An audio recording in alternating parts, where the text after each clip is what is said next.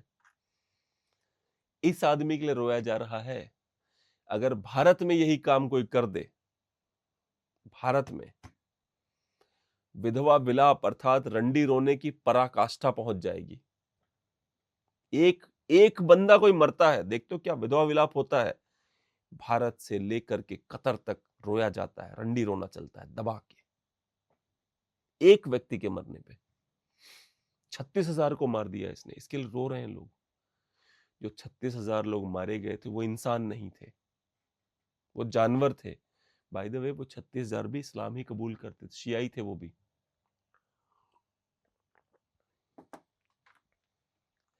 इस आदमी के लिए रो रहे हैं ये लोग।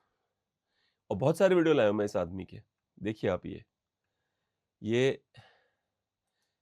ये जो इसका नाम है शयान असदुल्लाही, 28 का हेयर ड्रेसर है, मॉडल है, murdered by you, death to Khamenei. ये जो है इसकी जान की इंपॉर्टेंस नहीं थी, जो ये मरा है लड़का, हैंडसम सा लड़का जो मरा है।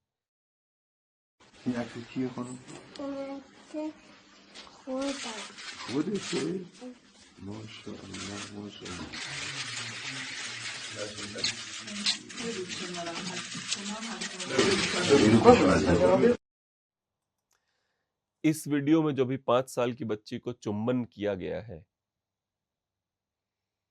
आपको डिस्गस्टिंग नहीं फील होता?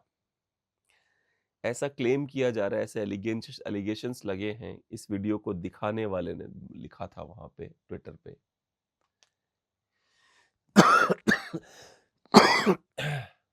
ऐसे एलिगेशंस लगे हैं कि इसको पूछ रहे हैं किस करने के बाद खमैनी साहब कि तुम्हें कैसा लगा।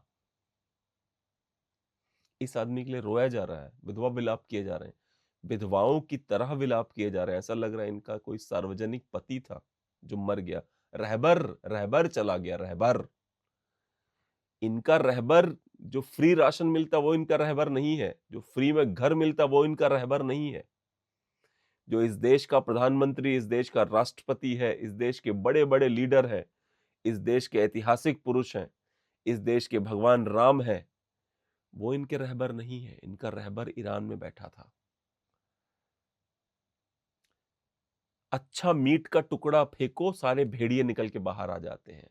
खमैनी की लाश वही मीट का टुकड़ा थी भारत में। सारे भेड़िए निकल निकल के आके आप विलाप कर रहे हैं। और किसके लिए कर रहे हैं विलाप आप? अभी तक सुन्नियों ने कंडेम तक नहीं किया ढंग से, अनफॉर्चुनेटली। और खमैनी के लोगों का दिमाग खराब हो गया है। सऊदी पे हमला कर रहे हैं, यूएई पे हमला कर रहे हैं, बहरीन पे, कुवैत पे, सब मिल के आएंगे। वर्ल्ड वॉर ईरान ने शुरू किया, इजराइल और अमेरिका ने नहीं किया। ईरान ने, हाँ, इजराइल और अमेरिका का बहुत बड़ा समर्थक नहीं हूं मैं, क्योंकि उन्होंने ईरान को सचमुच में बहुत परेशान किया था पहले, परंतु अब जो हो रहा है वो ईरान कर रहा है। समझ लीजिएगा बात को। अगर दुनिया जल रही है इस समय तो ईरान की वजह से जल रही है, बाकी ईरान जला रहा है उसको। अब ये सब मिलके आएंगे। अमेरिका के पास अकेले अनगिनत प्लेन है अमेरिका के पास, लेकिन सऊदी जो है उसने भी हथियारों की लगातार खरीद फरोख्त की है।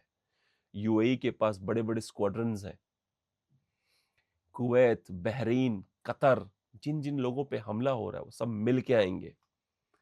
अलकायदा तक ने कह दिया है कि इस लड़ाई में मैं इजराइल के साथ खड़ा हूं, तुम्हारे साथ नहीं खड़ा हूं। रोलो खमैनी के लिए। हमें तो पता है, हमें तो पता है भाई, कुछ लिब्रांडू चूतियों को नहीं पता, यंग बच्चों को नहीं पता तुम्हारी औकात। हमें तो सब पता, हम तो जानते हैं, शुरू से जानते हैं। सलीम जी को जिस रमजान में मारा गया है, उसी रमजान में, उसी महीने में जिस तरह से सलीम जी को घर में घुस के चाकुओं से मारा गया, उनका एक वीडियो वायरल हो रहा है। इतना दुखद है वो वीडियो, मैं क्या बताऊं आपको। उसी प्रकार से इजराइल अमेरिका ने घर में घुस के खमैनी को मारा। एक रमजान की कदर तुमने नहीं की, एक रमजान की कदर उन्होंने नहीं की। सोच के देखो, कहीं ऐसा तो नहीं है तुम्हारा ही ऊपर वाला तुम्हारे खिलाफ होता जा रहा है। मैं कोई वो नहीं जो तुम्हें मैं सिखाऊंगा, मैं तो तुम्हारा कुछ नहीं हूं, मैं तो इनफिडेल हूं जिसको मारने के लिखा गया तुम्हारी किताब में। सलीम भाई को तुम्हें लगता है सलीम भाई रिकवर कर जाएंगे? वो उधर वाला गया। इन्ना लिल्लाह